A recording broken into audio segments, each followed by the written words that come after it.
Hello everybody, JenniferMaker here. It's a beautiful day to make something a little different with our cutting machines. These super cute faux leather bracelets.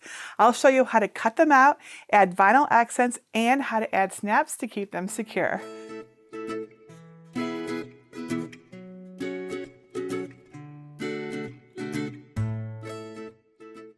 Sometimes the perfect bracelet is just what an outfit needs.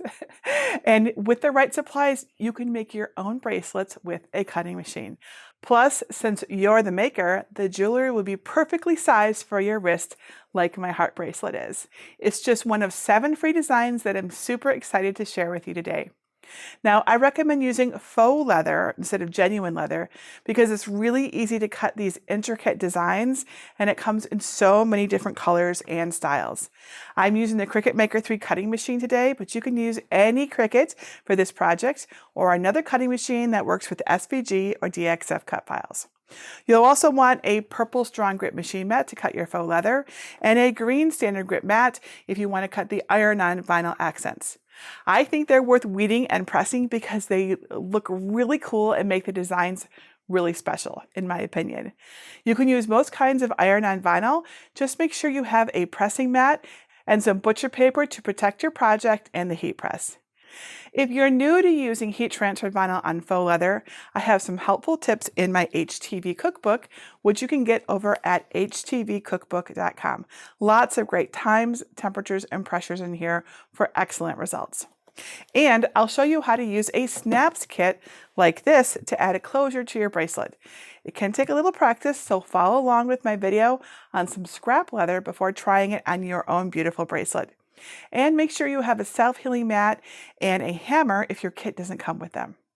For the full list of tools and materials, plus a written tutorial with lots of pictures, visit JenniferMaker.com/571. Now let me show you how to get my free designs in my library, and then we'll make some bracelets together. Step 1. Get my free leather bracelet design files. First, download my bracelet designs at JenniferMaker.com/571.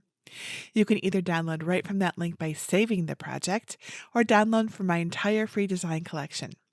To find it, look for Libraries in the red bar at the top, and then click either Get a Password if you don't yet have one, or click Enter the library. Search the page for design number 571 and click the link to download the designs. Now, if you're not sure how to download, visit JenniferMaker.com/SVGS to learn how to download and unzip files. The SVG folder in the zip file has a collection of 7 bracelet designs. There's a filigree design without tabbed ends, then a similar design with tabs, a heart chain, cute bubbles, flowers with or without vinyl accents, and a cuff. I'll demonstrate the hearts and cuff bracelet in this video, but you can use these steps for the other designs too. Step 2. Measure your wrist. Use a soft measuring tape to measure around your wrist. Make it as tight or as loose as you want the bracelet to be. Add 1 inch to account for the section on each end used by the snaps. And add another 1/4 inch if you want a looser fit. Step 3. Prepare and cut your bracelet design. Open Cricut Design Space and click Upload, then Upload Image. Click Browse and select the Design SVG file.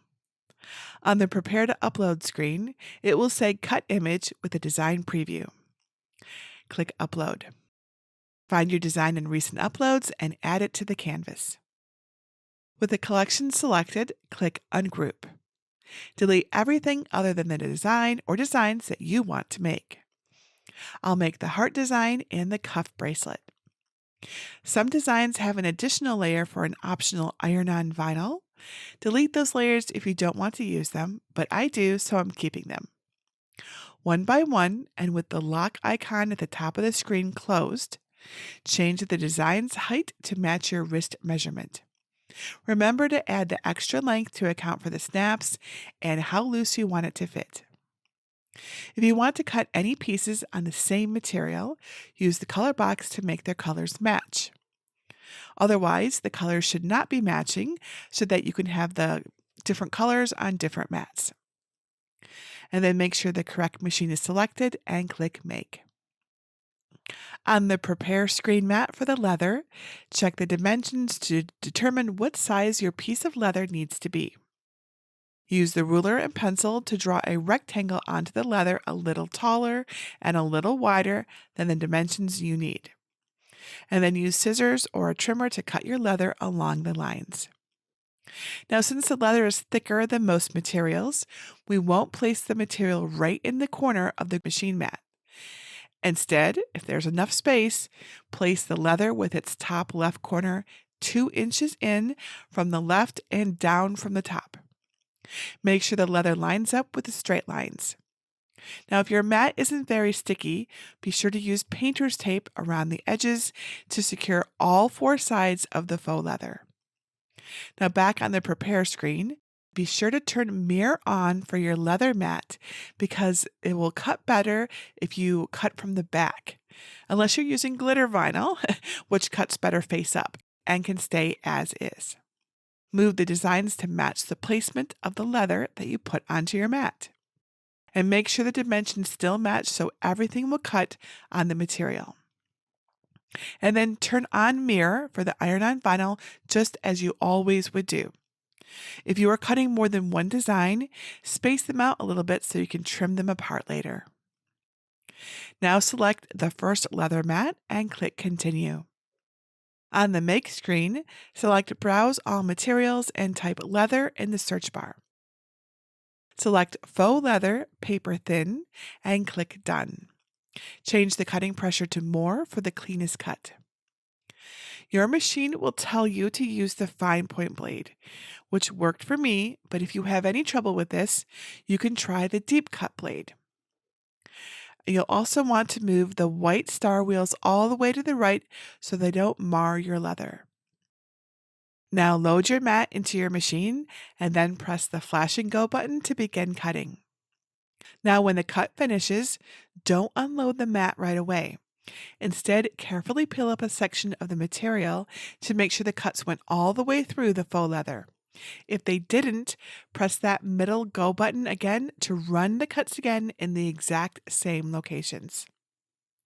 After your bracelets are cut, you can unload the mat. And then remove the tape if you used it from all 4 sides of the material. Then turn the mat over and carefully bend the mat slightly to remove the faux leather pieces. If you're adding the iron-on vinyl details, place the vinyl shiny side down on a green standard grip machine mat. In Cricut Design Space, you'll want to use the Everyday Iron-On or Glitter Iron-On material setting, depending on your vinyl, and set the pressure to more. Then load, cut, and unload the vinyl mats. And flip your mat over onto your work surface and roll the mat back to release the vinyl. Now trim away the excess vinyl. Place the vinyl carrier sheet side down on the machine mat to hold it steady and then weed the designs. Step 4. Assemble your leather bracelets. There are lots of variables for heat transfer vinyl depending on your project, heat source, and vinyl. And you can check out our HTV cookbook to find the correct settings for your combination. Get it over at htvcookbook.com. For my combination that we're doing today, I'll set my Cricut Easy Press to 280 degrees Fahrenheit or 138 degrees Celsius since I'm using gold everyday iron-on vinyl. If you're using glitter iron-on vinyl, it's 270 degrees Fahrenheit or 132 degrees Celsius. Put the cut leather face up on the pressing mat with butcher paper on top. And then preheat the leather for 5 seconds without pressure. Place the matching HTV face down on the leather, aligning the designs. Cover the project with butcher paper again. And then press with firm pressure for 30 seconds for the everyday iron-on vinyl or 20 seconds for glitter iron-on vinyl. Allow either type of vinyl to cool before removing the carrier sheet. When your vinyl is in place, gather the supplies to add the snaps. it's a good idea to practice adding closures before working on your finished bracelets. So follow along using scrap pieces first. Place your bracelet and tools on a self-healing mat to protect the work surface. Most closure sets come with different options, but we'll use the snaps. You'll also need the metal piece that has a flat side and a curved side, which I'll call the anvil. And we'll use the 3 smallest tools in the set. The punch tool, which should have a small bladed opening on one end like this. The pointed tool with a small rod at the end to hold and press recessed pieces in place, which looks like this. And the concave tool, which almost has a cup at the end like this. It fits over pieces to keep them positioned during pressing, plus a hammer or a mallet to hit the ends of the tools. If your set has different snap sizes, find a cap that fits on the bracelet's tab. Then find the cap's matching socket, stud, and post. Pick the leather tab that you want to have on the outside when wearing the bracelet. Place the leather tab face up on the flat anvil with its flat side up. Keep everything on the self-healing mat. Now be careful with the punch tool because the bottom is sharp, but position it in the middle of the tab with the open end down. Hold it straight up and down. Use a hammer to tap the tool a few times to make an indent but not cut. Remove the tool to check the location, then adjust if needed. Replace the tool in the intended spot, then hit the top straight down to make the cut.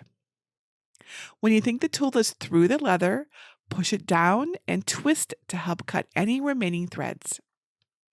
Remove the tool to check your progress. If a few threads are holding the cut leather in, use your scissors to carefully snip them and push the punched leather out. Put the cap through the leather so the post is visible on the back side. Flip the anvil over so the surface is curved down. Hold the cap in place and flip the bracelet so the cap is centered on the anvil. Now place the socket on the post with the finished side facing out. Make sure the socket is centered, then place the pointed tool in the middle. Tap the end of the tool straight down with the hammer until the socket and cap are secure on the leather. If there's any wiggle, place the cap side down on the self-healing mat and very gently tap it a few times with the hammer to secure the pieces better. Try the bracelet on to see where you want the snap's other side to be and make a small mark on the leather. And then just follow the same steps to punch a hole in the second tab right in that spot. Push the post through the leather from the back. Place the tab and finding on the anvil with the post facing up. Put the stud on the post, making sure it's a good fit and centered. Now place the concave tool over the stud, making sure it's straight up and down. And hit the back of the tool straight down with the hammer until the post compresses in the stud. Make sure the clasp is secure on both sides of the leather, then try it on. Variations. For a design without a tab, select the correct cap and place it near the edge. Make sure it's centered and a little leather shows beyond it. Now press the post straight down to make an indent and punch the hole in the same spot. Then you're ready to follow the rest of the snap steps. Step 5, show it off. And there are your finished bracelets. Isn't this such a cool project? And there you go. You can make your own beautiful custom leather bracelets now. Remember, measure your wrist before you start to make sure that you cut the design at the right length. And add an inch for the snaps, plus a little more if you prefer a looser bracelet. Take your time preparing your leather, pressing the optional vinyl accents, and definitely with the snaps. But once you have the process down, you'll want to add snaps to everything. It's pretty fun. I hope you'll try making faux leather bracelets with your Cricut, or take what you've learned and apply it to another project. If you have any questions about working with faux leather, please come ask over in our Cricut Crafters group at JenniferMaker.com/CricutCrafters. Or leave your question below this video. We're always happy to help you out. And please come share photos of your projects too. Posting pictures lets you show off your awesome creations, plus it inspires others to create, including myself. And that's it for today. Until tomorrow, this is JenniferMaker reminding you to craft a life you love.